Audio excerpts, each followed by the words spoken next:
Maninagar CNI church તરફથી ઉપાધ્યક્ષ તરીકે શ્રી મનોજ ગોહિલ સાહેબ તથા અમારી પાસ્ટોરેટ કમિટી અને મારા પરિવાર તરફથી પામ સન્ડેની પ્રેમી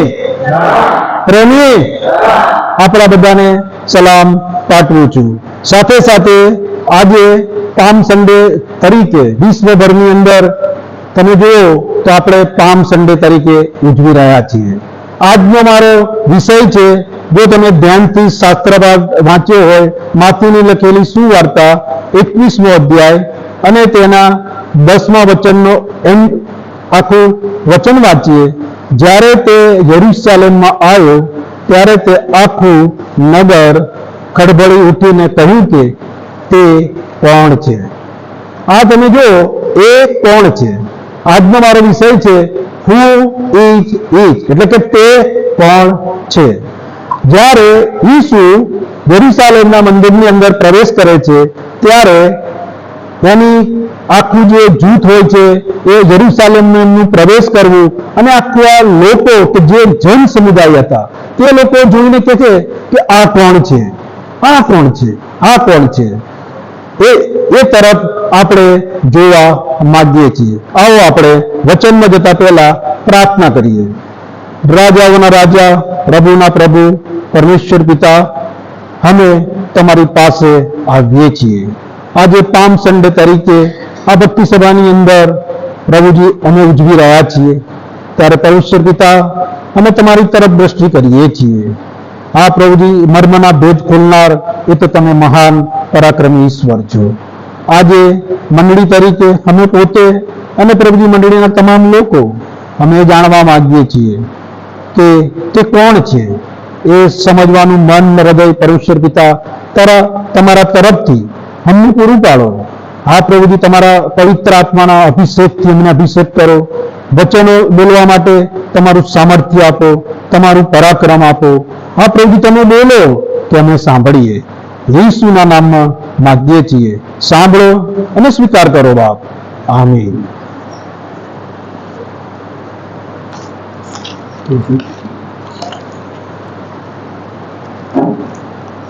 જે આપણે શાસ્ત્ર ભાગ વાંચવામાં આવ્યો એ હું તમને કહેવા માંગુ છું કે માથીની લખેલી સુવાર્તાની અંદર 21મા અધ્યાયની અંદર તમે જો અને એના જ અનુસંધાનની અંદર બાળકો અને આપણા સુવાર્તિક સાહેબ અમે બધાએ પ્રભાત ફેરી એટલે કે રેલીમાં આપણે ચાલતા ચાલતા અમે આવ્યા.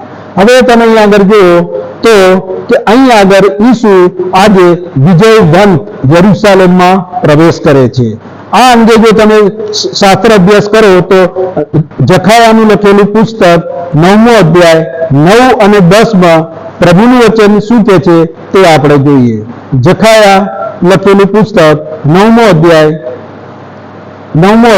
9 અને 10 વચન આપણને આ પ્રમાણે કહે છે, હે સિયોનની પુત્રી બહુ આનંદ કર, હે યરૂશલેમની પુત્રી જય જયકાર કર.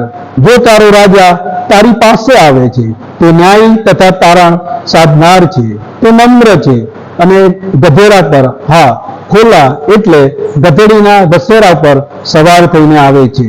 હું એફ્રાઈમમાંથી રથોને તથા યરૂશલેમમાંથી ઘોડાને નાબૂદ કરીશ. તે યુદ્ધ ધનુષ્યને કાપી નાખવામાં આવશે અને તે સર્વ પ્રજાઓને શાંતિનો બોધ કરશે અને તેનું રાજ્ય સમુદ્રથી સમુદ્ર સુધી તથા નદીથી પૃથ્વીના છેડા સુધીનું હશે. અહીં આગળ બહુ સ્પષ્ટ કહેવામાં આવે છે કે જખાયા જે પ્રબોધક હતા, ઈસુ ખ્રિસ્ત 2000 પૂર્વે યરૂશલેમમાં વિજયવંત પ્રવેશ કરવાના હતા તેનું ભવિષ્ય કથન આપણને જખારિયા જણાવે છે. એ વખતે પણ એમને 500 વર્ષ પહેલા કહેવામાં આવ્યું હતું કે ઈસુ ખ્રિસ્ત યરૂશલેમના વિજયવંત પ્રવેશ પામશે. તેમ પણ છતાં જ્યારે ઈસુ વિજયવંત જ્યારે પ્રવેશ પામ્યા ત્યારે આપણે જોયું તે પ્રમાણે કે આખું નગર ખડબડી ઉઠ્યું અને બધા ઈસુને ઓળખી શક્યા નહીં મિત્રો. અને यहाँ પણ એક પ્રશ્ન હતા, 2000 વર્ષ પૂર્વે એક પ્રશ્ન હતો કે આ કોણ છે અથવા તે કોણ છે. એ પ્રશ્ન જો તમે આજે જોયો તો ઈસુ ખ્રિસ્ત આવી ગયા આજે પણ આપણી મંડળીની અંદર, આપણા સમાજની અંદર તમે જુઓ કે ઈસુ ખ્રિસ્ત કોણ છે તો આજે પણ આપણે જાણતા નથી. આ વાસ્તવિકતા છે. આજે હું તમને એક એક્ઝામ્પલ આપીશ કે આપણે જ્યારે અહીંથી જઈએ, બસમાં જઈએ, ટ્રેનમાં જઈએ, અથવા આપણા જે કંઈ એજ્યુકેશન છે, આપણા જોબ ઉપર જઈએ, ત્યારે આપણને કોઈ પૂછે કે ભાઈ તમે પામ સન્ડેમાં તમે ગયા હતા, શા માટે ગયા હતા? તો આપણે કોઈ જવાબ જ નથી આપતા. આપણે જવાબ જ નથી આપતા કે એટલા માટે જવાબ આપતા નથી કે ઈસુને આપણે પૂરેપૂરા ઓળખતા નથી. એ તમે 2000 વર્ષ પૂર્વની વાત કરો કે આજની વાત કરો, આજે પણ આપણે ઈસુ ખ્રિસ્તને ઓળખી શકતા નથી. અને તમે જુઓ કે જખાયા પ્રબોધકે ભવિષ્ય કથન કર્યું હતું 500 વર્ષ પહેલા, તેમ છતાં પણ એ પ્રશ્ન ત્યાં જ હતો કે આ કોણ છે?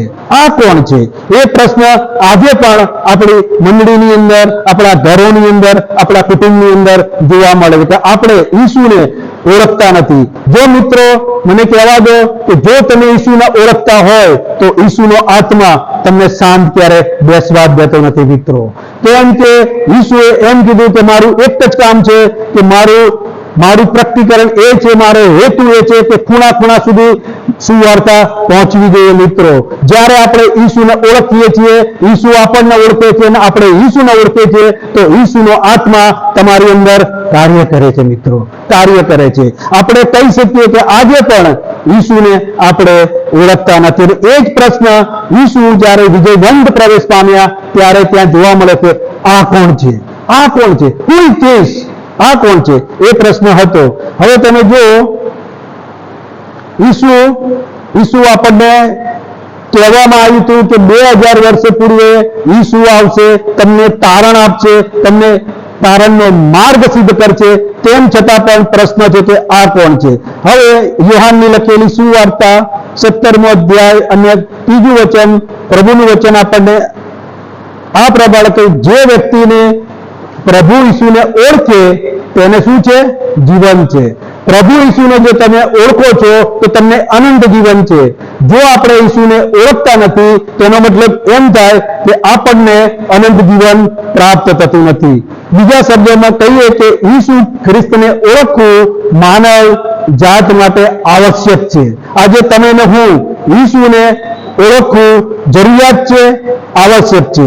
હવે આપણે એ વાત કરવા માંગીએ છીએ કે એ વખતે ઈસુ જ્યારે વિજયવંત રીતે યરુશલેમની અંદર પ્રવેશ પામ્યા ત્યારે એ સમુદાયની અંદર ઘણા બધા પ્રશ્નો અને માનવી સ્વભાવના લક્ષણો જોવા મળે છે. દાખલા તરીકે તમે વાત કરો કે આ વલી ગામની અંદર જો કદાચ વડાપ્રધાન આવે તો આખા ગામની અંદર શું થાય? કુતૂહલ થાય, બધાના થાય કે નરેન્દ્ર મોદી અહીંયા. એ રીતના જ્યારે ઈસુ ત્યાં આગળ વિજયવંત પ્રવેશ કરે છે ત્યારે એ સમુદાયની અંદર બધાને કુતૂહલ જોવા મળે છે. ઘણા બધાને એવું થાય છે કે ભાઈ આના વિશે આપણે તપાસ કરીએ કે આ વ્યક્તિ કોણ છે. તમે સહેજ આગળ જાઓ તો બધા એક સમુદાય એમ કહે છે કે ભાઈ આપણે એની ઝીણવટ પડી તપાસ કરીને આપણે કહીએ કે આ વ્યક્તિ કોણ છે. હવે આ બધા સમયની અંદર જો વિશ્વ સ્તરીય આપણે વાત કરવામાં આવે કે આખા વિશ્વની અંદર 100% લોકોની વસ્તીની અંદર એક સર્વે કરવામાં આવ્યો. તેની અંદર ખ્રિસ્તી સમુદાયના લોકો 31.5 છે. હિન્દુ મિત્રોની જો વાત કરવામાં આવે તો તે લોકો 15% છે. અને પછી મુસ્લિમ સમુદાયની વાત કરવામાં આવે તો 23.5 છે. અને અન્ય એટલે કે નાસ્તિક કોઈને પણ ના માનનારાની જો વાત કરવામાં આવે તો 30.33 લોકો છે. અને આ જ્યારે સર્વે કરવામાં આવ્યો ત્યારે આ આંકડા આપણને જોવા મળે છે. સાથે સાથે આપણા ખ્રિસ્તી સમુદાયનું વર્લ્ડ વાઇડ સર્વે કરવામાં આવ્યું તો કે ભાઈ તમે ઈસુ ખ્રિસ્તને તમે ઓળખો છો? તો એ ખ્રિસ્તી સમુદાયની અંદર 50%થી વધુ લોકોએ એમ કીધું કે અમને ખબર નથી. સહેજ તમે આગળ વધો તો એમાંથી 40%ને પૂછવામાં આવ્યું કે ભાઈ તમને ઈસુ ખ્રિસ્તની કઈ ખબર છે? તો કે અમને થોડી ઘણી જ અમને ખબર છે. 10% લોકોએ એમ કીધું કે અમને થોડી ઘણી ઈસુ ખ્રિસ્ત વિશે ખબર છે. અને પછી હજુ આગળ તપાસ કરવામાં આવી તો માત્ર 3% લોકો એવા હતા કે જે આપણા પ્રભુ ઈસુ ખ્રિસ્તને ઓળખતા હતા.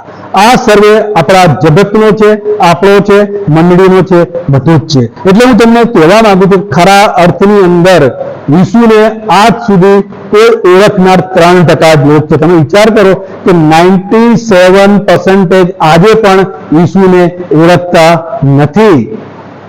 97% ઈસુને ઓળખતા જ નથી. અને જો કદાચ ઈસુને ઓળખતા હોત તો હું તમને ચોક્કસ કહીશ કે આજે વિશ્વ આખું ખ્રિસ્તનું બની ગયેલું હોત. પણ 3% લોકો જ આખા વર્લ્ડની અંદર ખ્રિસ્તને મિત્રો ઓળખે છે. તો પ્રશ્ન એ થાય કે આપણા બધાએ ઈસુ ખ્રિસ્તની ઓળખ પ્રાપ્ત કરવી જરૂરી છે. આજે પણ આપણને તમને પ્રશ્ન છે, મને પ્રશ્ન છે કે આ ઈસુ ખ્રિસ્ત કોણ છે? ઈસુ ખ્રિસ્ત કોણ છે? તો પછી પ્રશ્ન થાય કે ભાઈ આ ઈસુ ખ્રિસ્તની માહિતી કોણ આપણને આપશે? ઈસુ ખ્રિસ્તની માહિતી આપણને કોણ આપશે? 2000 વર્ષે એ પ્રશ્ન હતો, આજે પણ એ પ્રશ્ન છે. અને પછી બધા લોકો એમ કીધું કે ભાઈ ઈસુ સાથેના જે સમુદાય છે એ લોકો ઈસુ ખ્રિસ્તની ઓળખ આપી શકે. તો ઘણા કે ભાઈ એ તો હવે એમની સાથે ફરે છે એટલે પછી એ તો એમનું જ કહેવાના છે. એ સાક્ષી સાચી નથી.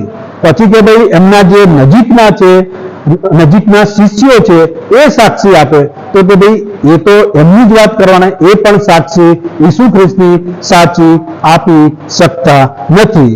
પછી પ્રશ્ન એ થાય તો કે ભાઈ ઈસુ ખ્રિસ્તની સાચી સાક્ષી આપશે કોણ? તો પછી તે યોહાનની લખેલી સુવાર્તા 3 અધ્યાય અને 16મું વચન એમ કહે છે કે દેવે જગત પર એટલી બધી પ્રીતિ કરી કે પોતાનો એકનો એક પુત્ર આપી દીધો. એનો મતલબ એ થાય છે કે ઈશ્વર પિતાએ ઈશ્વર પુત્રને આ જગતમાં મોકલી આપ્યા. એટલે કે ઈશ્વરના વચનો ઈસુ ખ્રિસ્તમય સાક્ષી આપે છે. એટલે કે ઈશ્વર પિતાના વચનો જે ઈસુ ખ્રિસ્તની સાક્ષી આપે છે. અને એ આગળ જો આપણે જોઈએ તો હિબ્રુના લખેલા પત્રની અંદર તમે હિબ્રુના પત્રનો જો અભ્યાસ કરવામાં આવે તો એ હિબ્રુનો પત્ર 63 થી 65 ની વચ્ચે લખવામાં આવેલો પત્ર છે. જો તમે વધુ સ્ટડી કરો તો એવું કહેવાય છે કે આ હિબ્રુના પત્રના લેખક વિશે આજ સુધી કંઈ જ નક્કી નથી. એટલે કહી શકાય કે ઈશ્વરે તેના પવિત્ર આત્માથી લખેલો આ પત્ર છે. એટલે કે ઈશ્વરના વચનો એ એનો પુરાવો છે. અને હિબ્રુના પત્રની અંદર ઈશ્વર પિતા પોતે પોતાના વચનની અંદર ઈસુ ખ્રિસ્તની ઓળખ તમારી અને મારી આગળ પત્રોની અંદર રજૂ કરે છે. એ આપણે જોવા માંગીએ છીએ. હિબ્રુનો લખેલો પત્ર 1 અને 1 થી 13 ની અંદર ઈસુ કોણ છે તેની સ્પષ્ટ સમજૂતી ઈશ્વર પિતાના વચનની અંદર આપણને જોવા મળે છે. પહેલી બાબત, હિબ્રુનો લખેલો પત્ર તેનો 1 અધ્યાય અને પ્રથમ કલમ, હિબ્રુ 1 અને 2 તે આ છેલ્લા સમયમાં પુત્ર તે જેણે તેને સઘળાનો વારસ ઠરાવ્યો અને વળી જેના વડે તેને જગતને ઉત્પન્ન કર્યા તે દ્વારા આપણી સાથે બોલ્યો. અહીં આગળ ઈશ્વર પિતા તેના વચનની અંદર બહુ સ્પષ્ટ જણાવે છે. શું જણાવે છે મિત્રો? તમે ધ્યાનથી વાંચો. જો શું લખ્યું છે? જેના વડે તેને જગતને શું કર્યું? ઉત્પન્ન કર્યું. કોના વડે? ઈસુ ખ્રિસ્ત વડે. શું કર્યું? કે ઉત્પન્ન કર્યું. એટલે કે ઈશ્વરના વચનો એ ઈસુ ખ્રિસ્તનો પુરાવો આપે છે. અહીંયા આગળ એમ કહેવા માંગે છે કે ઈસુ ખ્રિસ્ત હી ઇઝ એ ક્રિએટર. ઈસુ ખ્રિસ્ત કોણ છે? આપણો ઉત્પન્ન કરતા છે મિત્રો. જગતને ઉત્પન્ન કરતા તમારો અને મારો. અહીં આગળ ઈસુનું વચન આપણને સ્પષ્ટ કહે છે કે જગતના મંડાણ અગાઉ, જો તમે ધ્યાનથી જોવો તો ઉત્પત્તિમાં લખેલું છે કે જગત મંડાણ અગાઉ પાણીની ઉપર શું હતો? દેવના હાથમાં ચાલતો હતો. અને જો તમે ઈસુની વાત કરવામાં આવે કે શબ્દ આપણામાં શું થયો? સદે થયો, આપણામાં આવીને વસ્યો. આ ઈસુની વાત અહીં કરવામાં આવે. આ જે આ વચન આપણને એમ કહે છે કે તે આપણો શું છે? ઉત્પન્ન કરતા છે. આજે તમારો અને મારો ઉત્પન્ન કરતા કોણ છે મિત્રો? ઈસુ ખ્રિસ્ત. આજે આપણે પૂછીએ કે ઈસુ કોણ? તો તમારો ઉત્પન્ન કરતા છે. તમને ક્યાંથી મળ્યું? તો કે ઈશ્વર પિતાના વચન, કે જે પવિત્ર વચન છે, જે સત્ય વચન છે, એ વચનની અંદર કહે છે કે તે આપણો ક્રિયાગર છે. કોણ છે? ઉત્પન્ન કરતા છે. બીજી બાબત મિત્રો, હિબ્રુઓનો પત્ર 1 અને 2 વચન, હિબ્રુઓનો પત્ર 1 અને 2 ના વચનમાં આપણને એમ કહેવાય કે તે દ્વારા આપણી સાથે બોલ્યો. તે દ્વારા આપણી સાથે, એટલે કે તમારા અને મારા દ્વારા અત્યારે કોણ બોલે છે? ઈસુ ખ્રિસ્ત બોલે છે. આપણે કહીએ છીએ કે ઈસુ ખ્રિસ્ત આ જગતમાં આવ્યા, તમારા ને મારા દુઃખો એમને સહન કર્યા, અને તેઓ આ તમારા ને મારા માટે વધસ્તંભ ઉપર જડાઈ ગયા, ત્રીજા દિવસે પુનરુત્થાન પામ્યા. અને આપણે કહીએ છીએ કે ઈશ્વર પિતાના જમણા હાથે શું કરે છે? બિરાજમાન છે. એ શું કરે છે? તમારા અને મારા માટે મધ્યસ્થી કરે છે. મિત્રો, આપણે આ જગત ઉપર આપણે નાની મોટી ભૂલ કરીએ, પાપ કરીએ, તો ઈશ્વર શું કરે છે? આ મારો છોકરો છે, આ મારી બેટી છે, આ મારા છે, તેને માફ કર. એ શું કરે છે? તમારા અને મારા માટે મધ્યસ્થી કરે છે. એટલે બીજા શબ્દોમાં કહી શકીએ કે તે આપણો શું છે? મધ્યસ્થ છે. ઈસુ ખ્રિસ્ત એ આપણો તમારો અને મારો શું છે મિત્રો? મધ્યસ્થ છે. જોરથી બોલો મિત્રો, મજા આવે કે ઈસુ ખ્રિસ્ત આપણો મધ્યસ્થ છે. આપણે હકથી કહી શકીએ કે આપણે કોઈ પણ પાપમાં પડેલા કેમ ના હોઈએ, પણ જ્યારે આપણે કહીએ છીએ કે એ પ્રભુ, તો ઈસુ શું કહે છે? આ મારો દીકરો છે.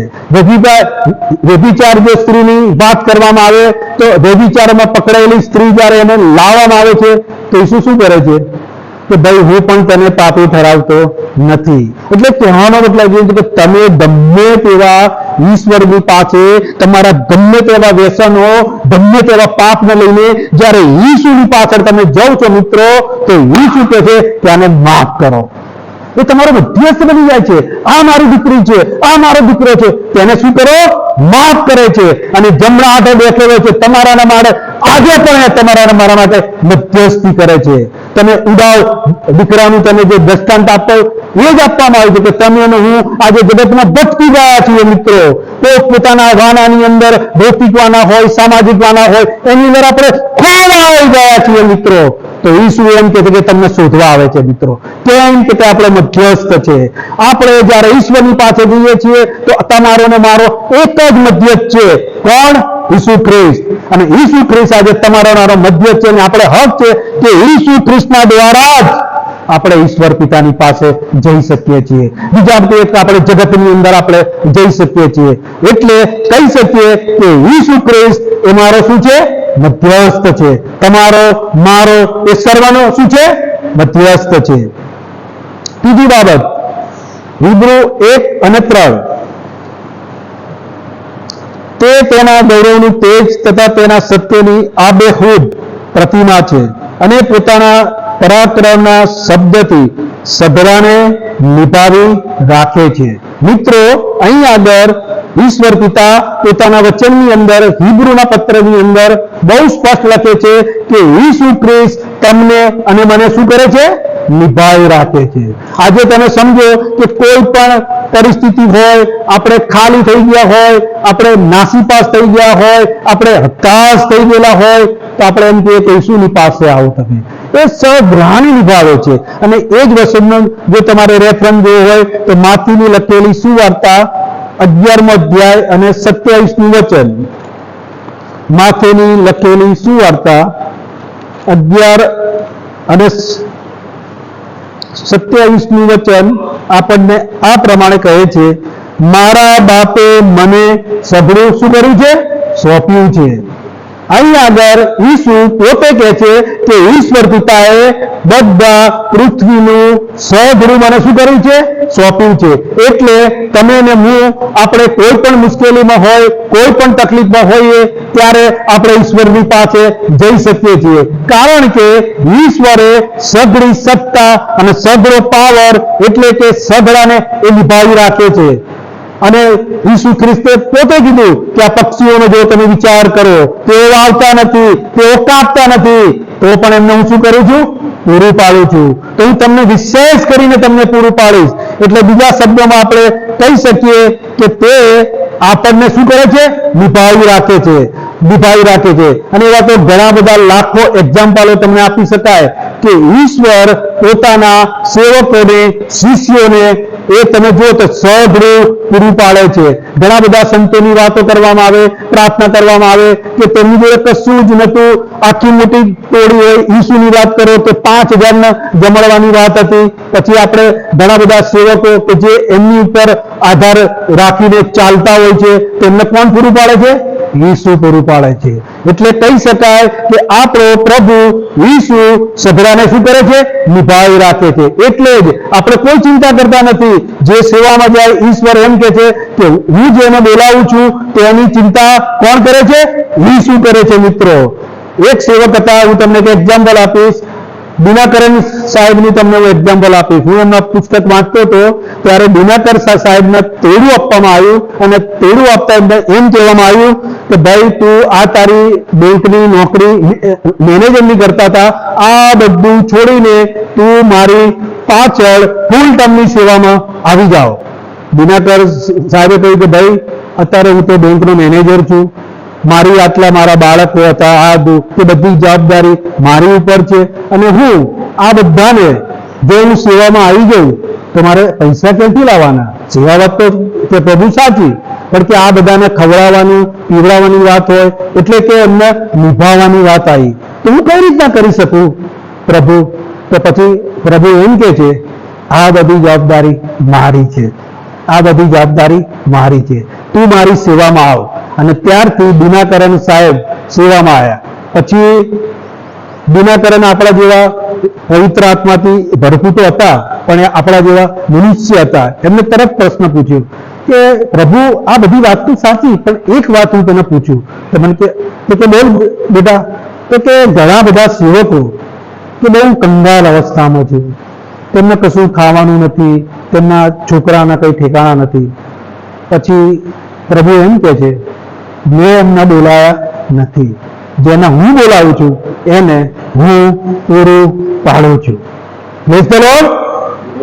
આજે તમને ને મને જે સારી સારી નોકરીઓ, સારી સારી ખેતીવાડી અથવા આ સુખ સગવડો એ કોણે આપી છે? ઈશ્વરે આપી છે. મિત્રો, એ આપણને નિભાવી રાખે છે, એ આપણને સંભાળી રાખે છે. એટલે આપણે કહી શકીએ કે તે આપણને નિભાવે છે અને એ આપણો ઈસુ ખ્રિસ્ત. ચોથી બાબત, તે શ્રેષ્ઠ છે, તે ઉત્તમ છે. જગતની અંદર તમે જુઓ તો ઈસુ ખ્રિસ્ત સિવાય કોઈ જ શ્રેષ્ઠ નથી. હિબ્રુનો લખેલો પત્ર 1 અને 4 એ વાત કહેવામાં આવી છે.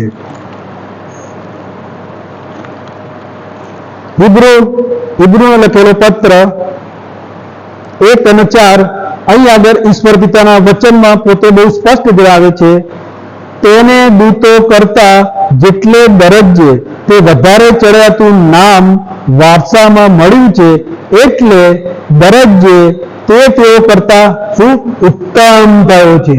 તમે આગળ જો દૂતો કરતા પણ ઈસુ ખ્રિસ્તને ઉત્તમ ગણવામાં આવે છે. આ જગતની અંદર જો કોઈ શ્રેષ્ઠ નામ હોય, જો કોઈ ઉત્તમ નામ હોય તો કોનું છે? ઈસુ ખ્રિસ્તનું. અહીં આગળ ઈશ્વર પિતા તેના વચનની અંદર બહુ સ્પષ્ટ કહે છે કે તેને શું કરવામાં આવ્યો? શ્રેષ્ઠ ગણવામાં આવ્યો. આજે પૃથ્વીના કોઈ પણ નામ કરતા એમ કહેવા આવે છે કે ઈસુ ખ્રિસ્તનું નામ તે શ્રેષ્ઠ નામ છે. પાંચમી બાબત, તે ઈશ્વર પુત્ર છે, સન ઓફ ગોડ.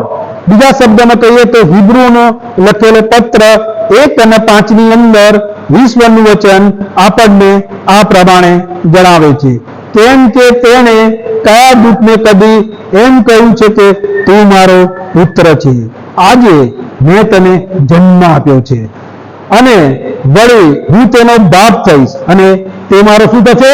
પુત્ર થશે. એ જ રેફરન્સ જો તમારે જોઈએ તો યુહાનની લખેલી સુવાર્તાની અંદર, યુહાનની લખેલી સુવાર્તા 3 અને 16 એ વચન આપણને સ્પષ્ટ જણાવે છે કે જગત પર ઈશ્વરે એટલી બધી પ્રીતિ કરી કે પોતાનો એકને એક જનિત પુત્ર તમારા અને મારા માટે મોકલવામાં આવ્યા. એટલે કે ઈસુ ખ્રિસ્ત એ કોણ છે મિત્રો? દેવ પુત્ર છે, ઈશ્વર પિતાનો પુત્ર છે, એટલે કે સન ઓફ ગોડ, ઈશ્વરનો એ પુત્ર છે ઈસુ ખ્રિસ્ત, જે તમારા અને મારા માટે આ જગતમાં મોકલી આપવામાં આવ્યા. છઠ્ઠી બાબત, હિબ્રુઓનો પત્ર 1 અને 9નું વચન અહીં આગળ આપણને આ પ્રમાણે જણાવે છે. એના એન્ડ ભાગમાં જો તમે જુઓ તો એવું લખેલું છે, તેલથી અભિષેક કર્યો છે, તેલથી અભિષેક કર્યો છે. એનો મતલબ અહીં આગળ એમ કહેવામાં આવે છે, આજે કોઈ પણ વ્યક્તિને જ્યારે પવિત્ર આત્માથી જ્યારે ભરપૂર થાય ત્યારે તેને તેલથી અભિષેક કરવામાં આવે છે. અહીં આગળ ઈશ્વર પિતા પોતાના વચનની અંદર ઈસુ ખ્રિસ્તના માટે કહેવામાં આવે છે કે તે પવિત્ર આત્માથી ભરપૂર હતા. અને એ જ બાબત તમે જુઓ કે જ્યારે ઈસુ ખ્રિસ્ત પાણીથી જ્યારે બાપ્તિસ્મા લે છે ત્યારે સ્વર્ગમાંથી એવી વાણી કહેવામાં આવે છે કે આ મારો વાલો પુત્ર છે, તેની પર હું શું છે? પ્રસન્ન છું. અને એવું કહેવાય છે કબૂતરની પેટે પવિત્ર આત્મા તેની પર ઉતરી આવ્યો. એટલે કે ઈસુ ખ્રિસ્ત પવિત્ર આત્માથી શું હતા? ભરપૂર હતા. ઈસુ ખ્રિસ્ત પવિત્ર આત્માથી ભરપૂર હતા. સાતમી બાબત, તે દેવ છે. ઈસુ ખ્રિસ્તને એમ કહેવામાં આવે છે કે તે દેવ છે. અને તેનું હિબ્રુ 1 અને 8 અહીં આગળ ઈશ્વર પિતા પોતાના વચનની અંદર બહુ સ્પષ્ટ જણાવે છે, પણ પુત્ર વિશે તે કહે છે કે ઓ દેવ, તારું રાજ્ય સનાતન કાળનું છે. એ જ બાબત જો તમે જોવા માંગો તો ગીતશાસ્ત્ર 102 ની અંદર કહેવામાં આવ્યું છે કે તારું રાજ્ય કેવું છે? સનાતન કાળ, યુગોના યુગનું રાજ છે. એટલે કે ઈસુ ખ્રિસ્તને તમે અને હું કહું છું ઓ મારા દેવ. દાઉદ ભક્તની જો તમે વાત કરો તો શું કહે છે? હે મારા દેવ, હે મારા દેવ. અહીંયા આગળ જો ઈસુને બોધક તરીકે ઈશ્વર એમ કહે છે કે તે મારો શું છે? દેવ છે. ઈસુ ખ્રિસ્તને અહીં આગળ ઈશ્વર પિતા એના પુત્રને ઈસુ ખ્રિસ્તને સાબિત કરે છે કે એ સનાતન યુગનો રાજાઓનો રાજા અને પ્રભુનો પ્રભુ છે. અને એને કહી શકાય કે તે આપણો દેવ છે. કોણ છે? ઈસુ ખ્રિસ્ત. સેજ આગળ વધો. 8મી બાબત, તે આપણો પ્રભુ છે.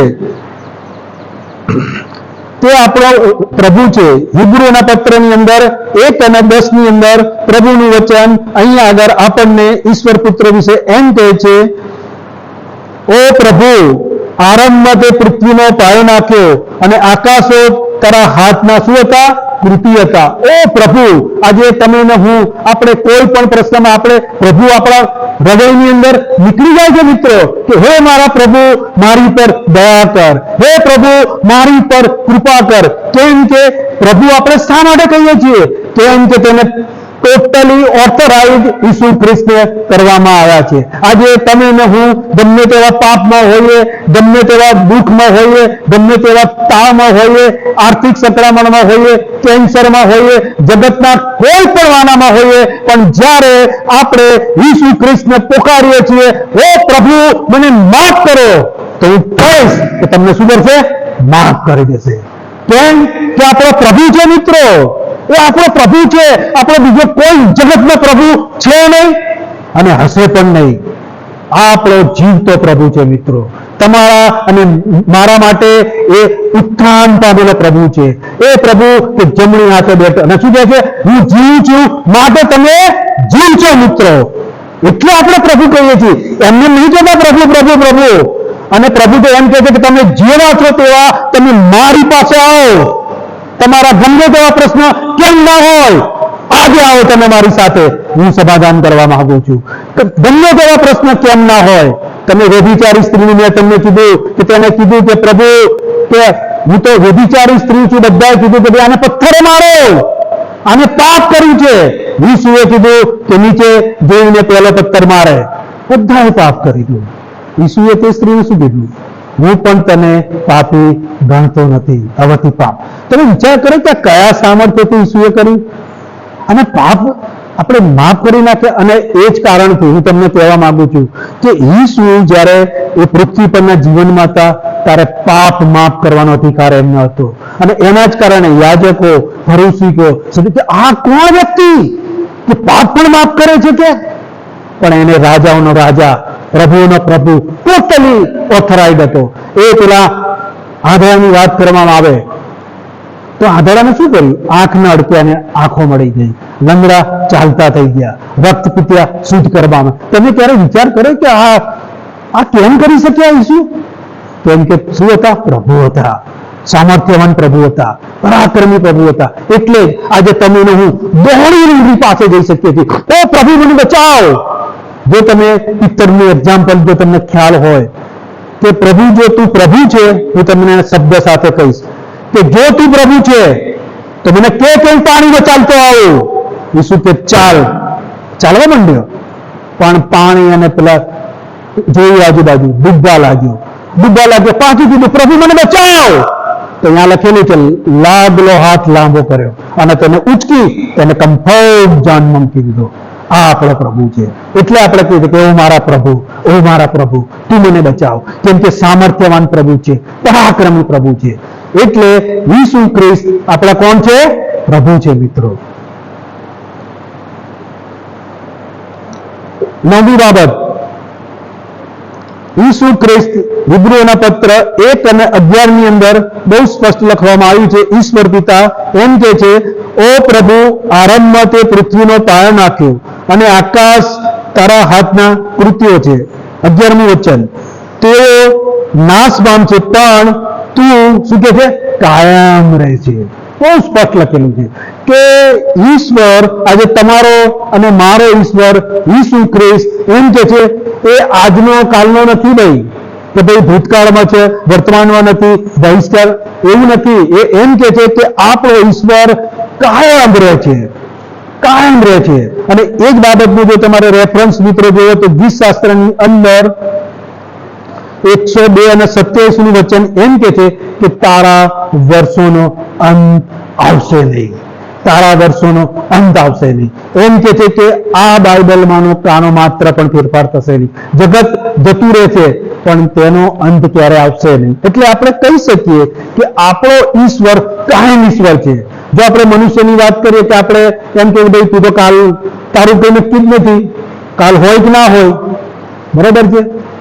આપણે બધાને પ્રોમિસ આપીએ હું તો આમ કરી નાખીશ, હું તો તેમ કરી નાખીશ, પણ આપણું કોઈ પરબંધ છે નહીં. આજે તમારું કે મારું, કાલે અહીંથી આપણે આ ચર્ચની અંદરથી બહાર ગેરંટી તમે આપી શકતા નથી.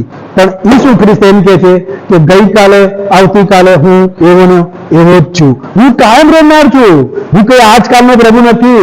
એ પૃથ્વીના મંડાણની વાત કરવામાં આવે કે અત્યારની વાત કરવામાં આવે કે પ્રકટીકરણની વાત કરવામાં આવે, અત્યારે પવિત્ર આત્માની વાત કરવામાં આવે તો પ્રભુ એમ કહે છે કે હું જ્યાં ક્યાંય ત્યાં કહું છું કાયમ પ્રભુ છું, જ્યાં કહી છું કાયમ છું, પરમાનન્ટ છું.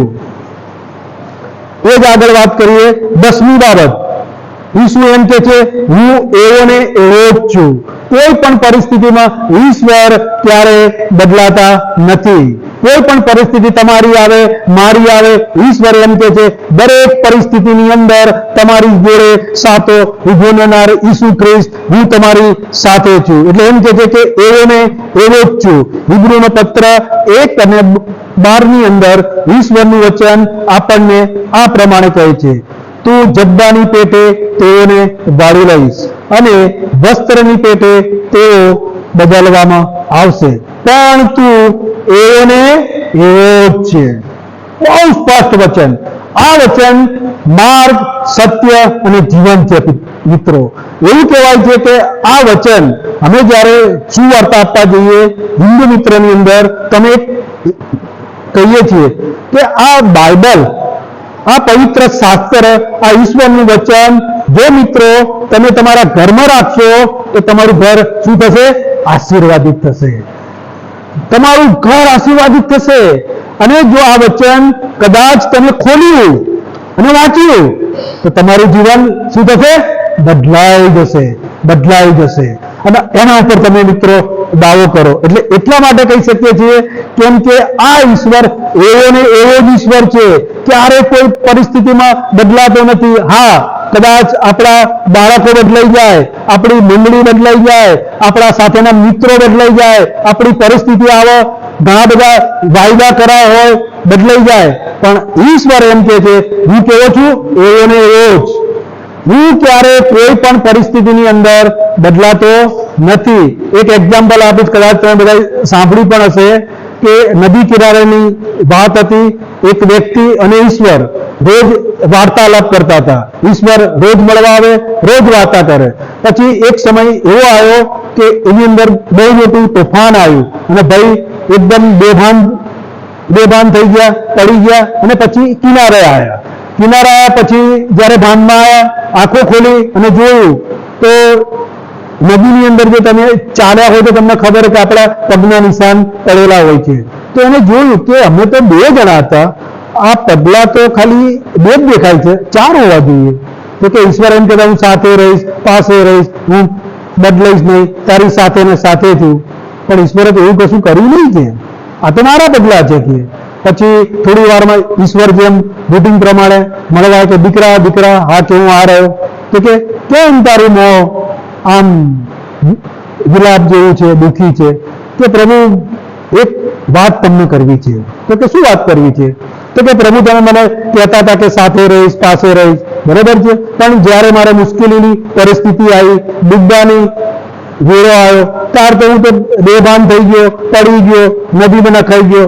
આ તો બહુ સારું કહેવાય કે હું કિનારે આવીને પડ્યો એટલે બચી ગયો છું. તો કે કેમ તે એવું વિચાર્યું? તો કે આ 2 પગલા છે તે મારા છે, કે તમારા પગલા ક્યાં છે? કે પ્રભુ તો નમ્ર છે, કૃપાળુ છે, દયાવાન છે. તો કે હા ભાઈ, એક વાત તારી બહુ સાચી, એ પગની અંદર તું તારો પગ નાખ કે. પછી કે એમાં શું લાવ નાખીએ કે એ પગમાં નાખે. પછી પ્રભુ આ તો મારા પગ નથી. પ્રભુ કે તું જ્યારે બેભાન થયો ને, આ 2 હાથે મેં તને ઉચકી લીધો અને તને કમ્ફર્ટ ઝોન એટલે કે કિનારામાં લઈ ગયો. એ મારા પગલા છે. મારો કહેવાનું તાત્પર્ય એ છે કે ઈશ્વર ક્યારે બદલાતા નથી. આપણી કોઈ પણ પરિસ્થિતિ કેમ ના હોય, ઈશ્વર હંમેશા આપણી, તમારી ને મારી સાથે ઉભા રહેનાર ઈશ્વર છે. છેલ્લી બાબત, જગતનો ન્યાય કરનાર છે. આપણો ઈશ્વર એવો ઈશ્વર છે કે જગતનો ન્યાય કરવા આવનાર છે. હિબ્રુ 1 અને 8 ની અંદર ઈશ્વર પિતાના વચનો દ્વારા આપણને બહુ સ્પષ્ટ જણાવે છે. પણ પુત્ર વિશે તે કહે છે, હે દેવ, તારું રાજ્ય સનાતન છે અને તારો રાજદંડ ન્યાયીપણાનો દંડ છે. તમે જુઓ કે આપણો ઈશ્વર ન્યાયી ઈશ્વર છે. અહીં આગળ જગતના ન્યાયની વાત કદાચ ફેરબદલ થાય, લાગવગતી થાય, પૈસાથી થાય, પણ એવું કહેવાય છે કે ઈસુ ખ્રિસ્ત જ્યારે ન્યાય કરવા આવશે ત્યારે કોઈ આંખની શરમ ધરશે નહીં. એ ઈશ્વર પરના વિશ્વાસ અને ઈશ્વર પાછળના ચાલેલા જીવન જ એનો આધાર, એનો પુરાવા છે. કોઈ લાગવગ નહીં કે કોઈ આમ હતું તેમ હતું, હું બહુ સેવા કરી, આમ કર્યું તેમ. પણ ઈશ્વર એમ કહે છે કે ઈશ્વર પોતે ન્યાયાધીશ તરીકે સ્થાપિત છે, ત્યારે ન્યાય કરનાર છે, જગતનો ન્યાય કરનાર આવનાર છે. બીજા શબ્દમાં કહીએ કે જેને ઈશ્વર પિતાએ મોકલ્યો છે એ પ્રભુ ઈસુ આ છે. કે હવે આજે તમે ને હું આપણને એમ કે ભાઈ ઈસુ ખ્રિસ્ત કોણ છે, તો આપણે બહુ સ્પષ્ટ કહેવું જોઈએ કે મિત્રો, ઈસુ ખ્રિસ્ત સૌ પ્રથમ પહેલી બાબત કે તે આપણો શું છે? ઉત્પન્ન કરતા છે. બીજી બાબત કે તે આપણો મધ્યસ્થ છે. ત્રીજી બાબત કે આપણા સગડાને શું કરે છે? નિભાવી રાખે છે. ચોથી બાબત કે તે શ્રેષ્ઠ છે, ઉત્તમ છે. પાંચમી બાબત કે એ ઈશ્વર પુત્ર છે. છઠ્ઠી બાબત કે તે પવિત્ર દેવ છે. સાતમી બાબત કે તે દેવ છે. આઠમી બાબત કે તે પ્રભુ છે. નવમી બાબત કે કાયમ રહેનાર છે. 10મી બાબત કે એવો ને એવો જ છે. અને 11મી બાબત જગતને આવનાર છે. હવે આપણે કહી શકીએ કે ઈશ્વર પિતા દ્વારા તેના વચન એ તેનો આધારભૂત વચનો દ્વારા આપણે ઈસુની ઓળખ આપણે પ્રાપ્ત કરી છે. એટલે આપણે કહી શકીએ કે ખ્રિસ્તને મારા જીવનમાં શું કરીએ? પ્રભુ તરીકે સ્વીકારીએ છીએ. આજે તમે અને હું આપણે પ્રભુ તરીકે એને સ્વીકારીએ છીએ, કેમ કે તે આપણો ઉત્પન્ન કરતા છે, તે આપણો સર્જનહાર છે, તે આપણો પાલનહાર છે, તે આપણો મધ્યસ્થ છે, તે આપણને નિભાઈ રાખે છે, તે આપણો પવિત્ર દેવ છે, તે આપણો પ્રભુ છે, તે જગતનો ન્યાય કરનાર આવનાર છે. આજે તમને ને મને કોઈ પૂછે કે ઈસુ ખ્રિસ્ત કોણ, તો આપણે ચોક્કસ કહી શકીએ કે ઈસુ ખ્રિસ્ત મારો તારણહાર છે, ઈસુ ખ્રિસ્ત તે મારો પાલનહાર છે. અને એ જ અને આજે જેમ આપણે કહ્યું કે જેમ આજે યરૂશલેમની અંદર જ્યારે બધા ટોળા સાથે ગયા, આ કોણ છે? પણ હવેથી આપણે એ કોણ છે તમે ને હું કહી શકતા નથી, કેમ કે ઈશ્વરના વચનોની અંદર ઈશ્વર પિતા પોતે હિબ્રુના પત્રની અંદર પોતે પુત્રની ઓળખ તમને આપે છે કે આ ઈસુ એ તમારો ને મારો ઉત્પન્ન કરતા છે. આ ઈસુ તમારો ને મારો કોણ છે? તારણહાર છે. આ ઈસુ પ્રભુ છે. આ ઈસુ દેવ છે. આ ઈસુ આપણો મધ્યસ્થ છે. એટલે આપણે કહી શકીએ કે આપણે જ્યારે લોકો ટોળા હોશાના કહેતા હતા, હવે મારા મનની અંદર મને કોઈ એવી શંકા નથી કે આ કોણ છે, કેમ કે આજે તમે અને હું ઈસુને ઓળખીએ છીએ. એટલા માટે ઓળખીએ છીએ કે ઈશ્વર પિતાના વચનો દ્વારા ઈશ્વરે તમને ને મને સ્પષ્ટ સમજણ આપી દીધી કે ઈશ્વર પિતા પોતે પોતાના વચનની અંદર કહે છે કે તે આપણો ઉત્પન્ન કરતા છે, તે આપણો તારણહાર છે, તે આપણો મધ્યસ્થ છે, તે આપણો દેવ છે, તે સઘળાને નિભાવે છે, તે પવિત્ર દેવ છે, તે ન્યાય કરનાર આવનાર છે. આમ પ્રભુ ઈસુની ઓળખ ઈશ્વર પિતા દ્વારા તેના જીવંત વચનમાં પ્રાપ્ત થતા દ્વારા હવે મને કોઈ શંકા કે સંદેહ રહેતો નથી. તેથી ઈસુ ખ્રિસ્તને મારા જીવનમાં પ્રભુ તરીકે હું શું કરું છું? સ્વીકારું છું. અને લોકોની સંગાતે મારા સંપૂર્ણ મનથી, બળથી અને વિશ્વાસથી હું પણ પુકારું છું, શું? હોશાના! ઈશ્વરના નામે જે આવે છે તે આશીર્વાદિત થાય. અને પ્રભુ આજે તમને ને મને આશીષ આપે, એ જ મારી પ્રાર્થના અને શુભેચ્છા. છેલ્લી પ્રાર્થના તમે કરો છો?